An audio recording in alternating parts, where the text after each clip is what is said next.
राधे राधे। कैसे हैं आप सब? मैं अच्छी नहीं हूँ। आप सब अच्छे होंगे, आशा करती हूँ। जैसे कि आपको पता है कि मेरे ब्लॉग मेरी रियल लाइफ पे होते हैं, पर आज मैं अपनी लाइफ की स्टोरी नहीं शेयर कर रही हूँ। पता, आज अजीब सा फील हो रहा था, इसलिए मैं ये वीडियो बना रही हूँ। शायद मेरे जैसी बहुत सी औरतें होंगी जो ये मेरे जैसे ना फील कर रही होंगी। पहले मैं आपको टाइम दिखाती हूँ बैक कैमरा से।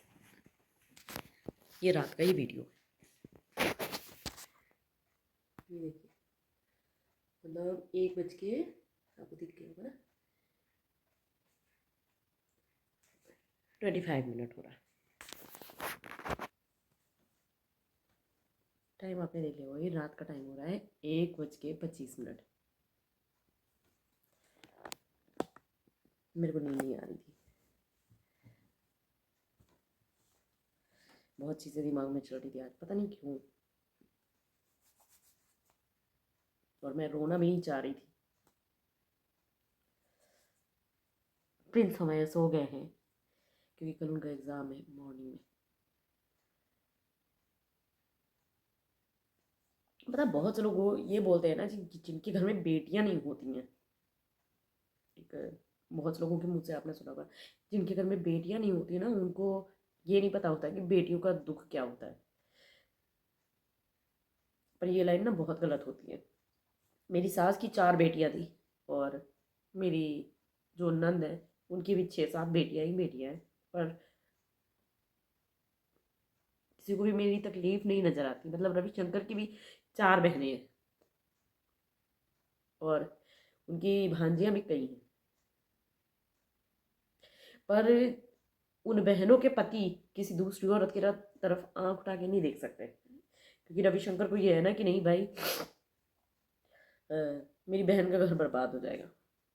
वो इंसान कईयों के साथ सो सकता है, होटल में भी औरतों को लेके जा सकता है। मेरी सास को, मेरी नंद को, सबको ये चीज़ पता है।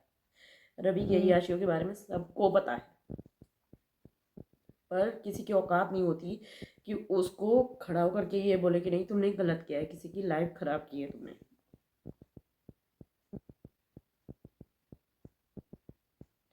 मेरी नंदों की भी बेटियां हैं, उन्हें भी लगता है भाई, मेरा दामाद ना किसी और के साथ नहीं रहना चाहिए, नहीं तो मेरी बेटी की ज़िंदगी खराब हो जाएगी।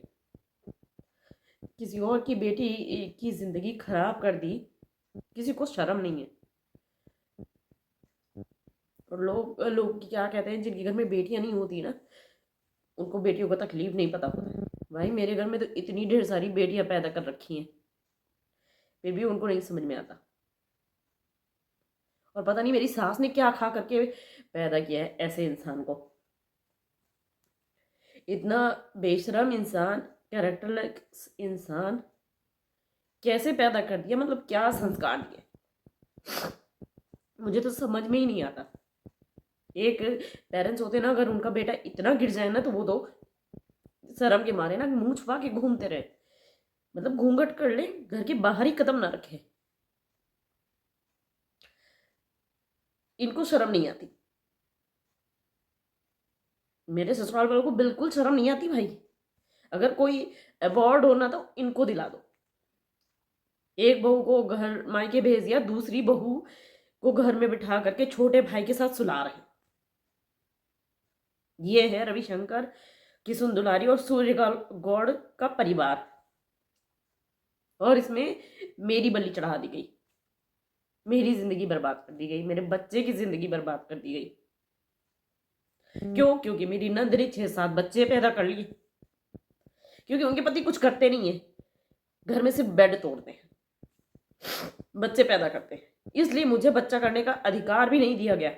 मेरे बच्चे का, जो बच्चा हुआ मेरा, उस मिसकैरेज कर दिया गया।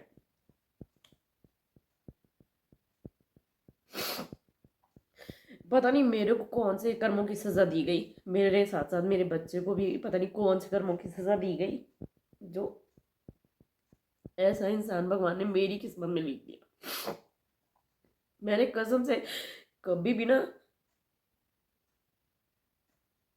कभी भी मैंने बददुआ भी नहीं दी थी किसी को। कि मैंने किसी को बददुआ दी हो कि नहीं जो तुम्हारा ये चीज बिगड़ जाए।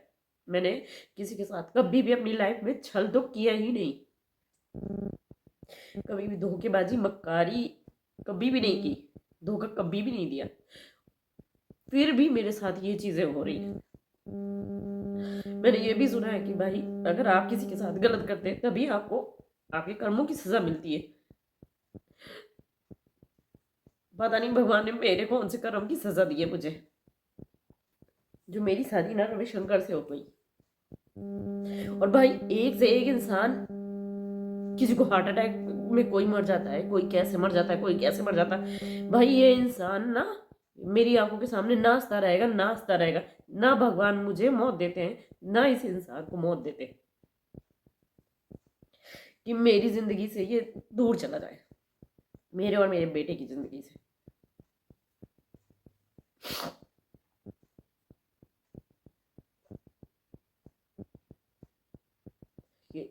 कहते हैं लोग कि बुरा करोगे तभी तुम्हारे साथ बुरा होगा। आज के टाइम पे तो कलयुग लग रखा है। जितना बुरा करेंगे ना, जितना आप गंदगी में उतरेंगे ना, उतना ही आप सुखी से और शांति से जी सकेंगे। मेरी गलती कुछ भी नहीं है, ना मेरे बच्चे की गलती है, पर इस हरामखोर की जो रविशंकर है, इसके कर्मों की सजा मुझे और मेरे बच्चे को भुगतनी पड़ती है। किसी की बाप की औकात नहीं होती कि रविशंकर से बोले जाके भाई तू धंधे वाली के साथ रह के आया है, भाभी के साथ रह रहा है। लोग मुझे बोलेंगे। और ये जो बोलने वाले हैं ना, ये ज्यादातर रविशंकर के ही पैसों की दारू पी रखे हो, तब तुम उसकी तरफ बोल रहे हो।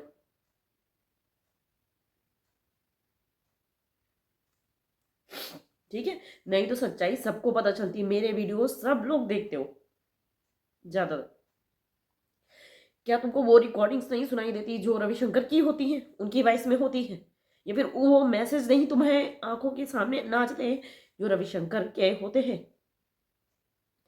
अब क्या जो है अग्नि परीक्षा दे दूं मैं कि नहीं मैं सही हूं और रविशंकर गलत है? नहीं है भाई मेरे पास उतना पैसा कि मैं जो है दे दूं जा करके वहां पे और मेरी सुनवाई हो जाए। मेरे पास जो पैसा है उससे मैं अपना बच्चा पालती हूँ। मेरे पास नहीं है इतना पैसा कि मैं किसी को ले जा करके होटल में रहूं जा करके, या फिर दूसरे की बीवी पाल लूं जा करके। मेरे पास जो पैसा है वो मैं अपने बच्चे के फ्यूचर के लिए रखती हूँ। नहीं कर सकती मैं, फिर भी मैं ही सुनूं? मैं तो इससे यही कहूंगी ना, भगवान या तो मेरे को उठा लो या तो उस बंदे को उठा लो। आज तुम देख रहे होगे ना वीडियो, तुम्हें बहुत खुशी हो रही होगी कि नहीं दुखी हूं, मेरी हिम्मत टूट गई। मेरी हिम्मत नहीं टूटी है, ठीक है, पर मुझे अपनी अच्छाई पे ही ना शर्मिंदगी हो रही कि मेरे को नहीं होना चाहिए। जब मेरे को चीजें पता चली थी ना, उसी टाइम पे चप्पल उतार के तुम्हारे मुंह पे मारना चाहिए था और पुलिस कंप्लेंट करनी चाहिए। हर एक जब जब तुम लोगों ने मेरे को परेशान किया ना, उस टाइम पे मेरे को सजा दिलानी चाहिए थी, तब जाकर के ठीक होती चीजें। और भाई इज्जत चली जाती है ना, फिर एक लोग होते हैं ना मुंह छुपा लेते हैं। भाई रविशंकर के अंदर तो शर्म ही नहीं है, 1% बंदे के अंदर शर्म नहीं है। मैं मर्द हूं, मैं मर्द हूं, ठू है तुम्हारी मर्दानगी पे। मर्द तुमको सिर्फ चंदा, सुनीता, समा या गोमती नगर की औरतें कहती होंगी। तुम्हारी बीवी कहती है तुम ना मर्द हो, तुमसे अच्छे तो जो हिजड़ा होते हैं ना, छक्का, वो है कि वो अपने साथ रहने वालों की इज्जत करते हैं, उनके अंदर भी वफादारी होती है।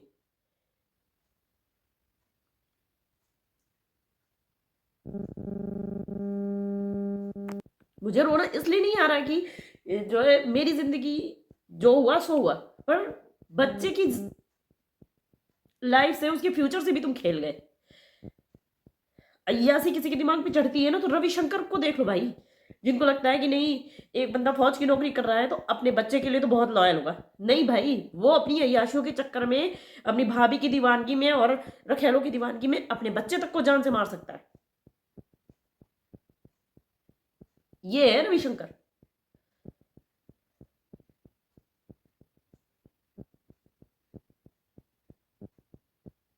जितना आंसू मेरे आंखों से निकल रहा है ना एक दिन सब लोग भुगतोगे, सब लोग।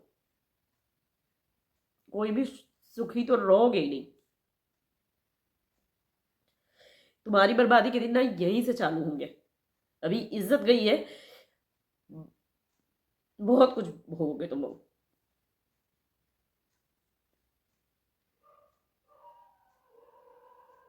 मैं जिंदा रही ना, जिंदा ही रहूंगी मैं, तुम लोगों की बर्बादी देखने के लिए मैं रहूंगी अपने बच्चे के साथ। और मैं अपने बच्चे को भी अच्छा फ्यूचर दूंगी और अकेले पाल के भी दिखाऊंगी। क्योंकि जिनके बाप मर जाते हैं ना, वो भी औरतें अपने बच्चे को बहुत अच्छे से पाल लेती है।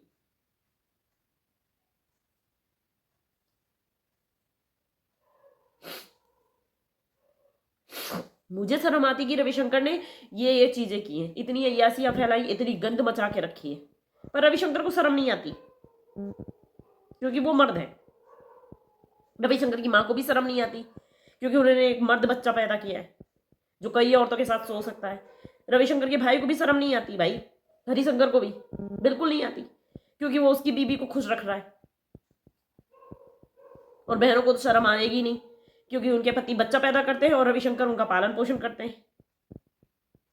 सबने अपनी खुशियों के लिए, अपनी अपनी यही आशियों के लिए मेरे और मेरे बच्चे की जिंदगी नाश मार दी। और भाई मैं बोल नहीं सकती क्योंकि मेरा पति फौज में है, रेपुटेशन की बात है, इज्जत की बात है।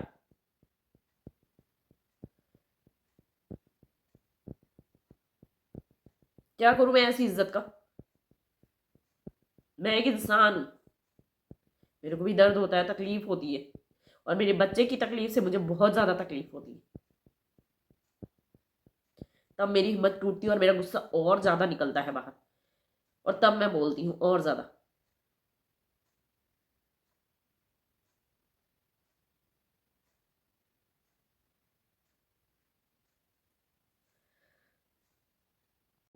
और सबसे बड़ी बात भाई, मेरा सब्र खत्म हो रहा है, खत्म ही हो गया एकदम। लास्ट स्टेज चल रही है मेरे सब्र की। कोर्ट में क्या होगा वो तो बात की बात है। रविशंकर तुम्हारे लिए, तुम भी वीडियो देखते हो, तुम्हारी औकात नहीं होती ना कि तुम उस वीडियो को जवाब दे दो जिसमें मैंने नाइट सर्विस वाला पोस्ट किया था, ठीक है। कोर्ट में क्या होगा वो तो बात की बात है। मैं सारी चीजें यूट्यूब पे पहले ही डाल दूंगी। मैं ये नहीं सोचूंगी कि तुम काहे की नौकरी करते हो, काहे की नहीं करते हो, और उसके बाद क्या होगा।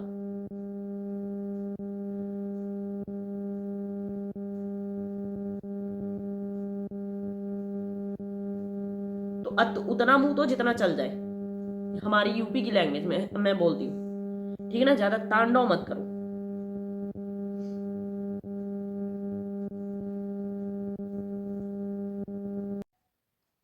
जिनकी खुद इतनी बहनें हो, पता नहीं वो आदमी कैसे दूसरे की घर की इज्जत के साथ, दूसरे की बीवी के साथ, किसी धंधे वाली के साथ रह करके, मतलब ये समझ लीजिए किसी दूसरे के घर की इज्जत के साथ खेल करके ये बोले कि मैं मर्द हूँ।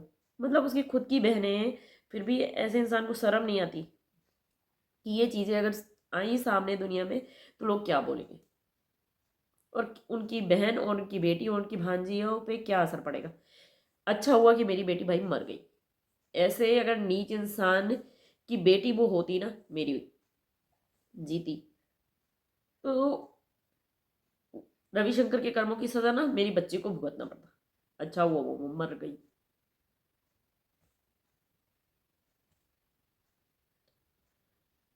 नहीं तो उसको भी बहुत कुछ सुनना पड़ता, जैसे अभी मेरे को सुनना पड़ रहा है, शायद प्रिंस को भी सुनना पड़ रहा होगा। इसीलिए प्रिंस रविशंकर से इतना नफरत करते हैं वैसे ही। पर मैं कभी कभी ये सोचती हूँ ना, क्या रविशंकर को नहीं सुनना पड़ता है कि भाई तू इतनी अय्याशी की, तूने अपना घर बर्बाद कर दिया। रविशंकर की बहनों को कोई नहीं बोलता कि भाई तेरी भाभी जो है सोशल मीडिया पे वीडियो डाल रही तेरे भाई के कारनामों की, तेरे भाई की अय्याशियों की, सब देखते हैं। पर मतलब कैसे बेशरम इंसान है, मैं सोचती हूँ कभी कभी कि कैसे बेशरम इंसान है।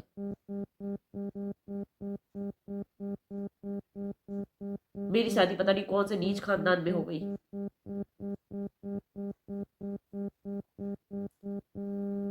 एक आदमी अपनी मर्दानगी साबित करने के लिए किसी की भी जिंदगी से आराम से खेल जाए, रत्ती भर भी शर्म नहीं है उस बंदे को। उसको ये भी नहीं लगता कि भगवान के यहाँ जाओगे तो क्या मुंह दिखाऊंगा। मेरे को तो ये शर्म समझ में नहीं आता भाई, मेरा ससुरा मरा है, वो क्या मुंह दिखा रहा होगा भगवान को कि ऐसी नालायक औलाद पैदा करके किसी अच्छे घर की बेटी की जिंदगी बर्बाद कर दी।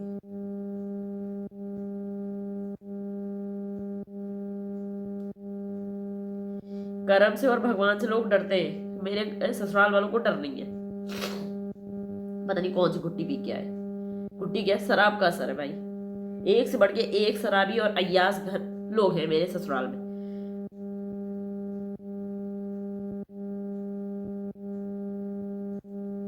पता नहीं किसका असर लेकर के रविशंकर पैदा हो गया। और मेरी जैसी जो औरतें होती है ना,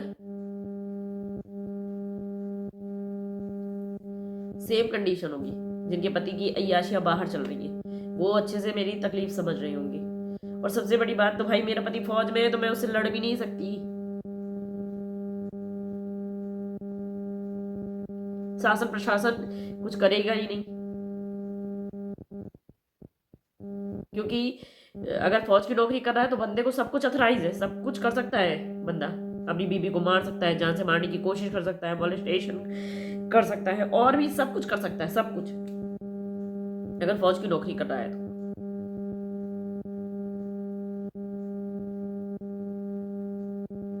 क्योंकि वो तो फौज की नौकरी कर रहा है ना रविशंकर।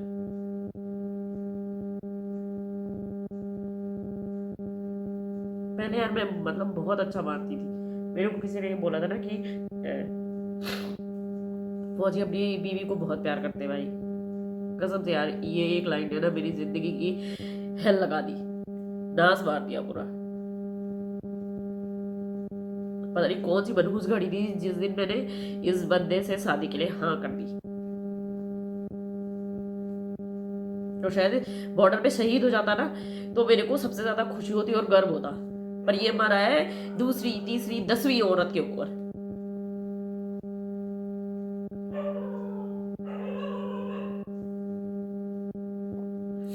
भाई पर्वत खेड़ा ने, और पर्वत खेड़ा की जो आसपास कुछ रखेले रहती है, जैसे चंदा, सुनीता, समा, जिंदगी मतलब इतना कशिश है इनके अंदर ना कि रविशंकर खींचे चले जाते हैं।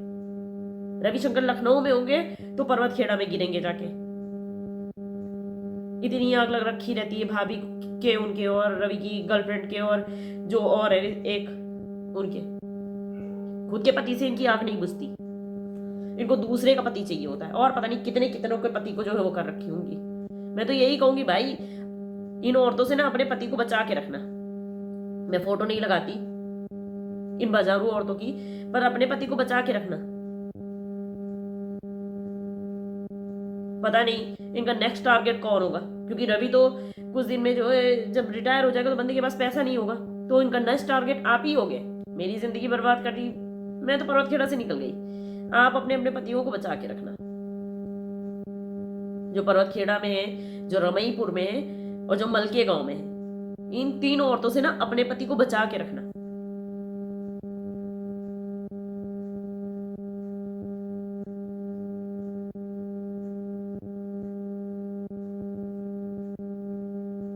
क्योंकि ये सब रविशंकर से बड़ी है, फिर भी रविशंकर इनके पीछे ना लट्टू की तरीके हैं। और भाई रविशंकर यहाँ से भाग के गया ना, परिवार तो जो बर्बाद कर दिया, बर्बाद ही कर दिया, मेरी प्रिंस की जिंदगी बर्बाद कर दी, वो उसको भी छोड़ दो। ये बंदा पर्वत खेड़ा के आसपास ही रहेगा जब तक मरेगा नहीं, ये याद रखना। मेरा तो इस बंदे से कोई रिश्ता ही नहीं है, पर ये ना पर्वत खेड़ा के आसपास ही रहेगा ताकि इसकी अय्याशियां चलती रहे। अभी तक खेत में और टेम्पल पे और घर पे हो रहा था, अब जब ये वहीं कहीं रहेगा, क्योंकि अब जब इतना जो है पोल पट्टी इसकी खुल रही है ना, तो ऐसे तो रहेगा नहीं कि लोग इसके मुंह पे भी थूक दें, तो अगल बगल में ही रहेगा, पर रहेगा वहीं। और रविशंकर लखनऊ में नहीं है। रविशंकर मेरे पास लखनऊ में नहीं रहते, रविशंकर रहते हैं वहां पे होटल में भागे हुए। तो कोई ये भी मत सोचो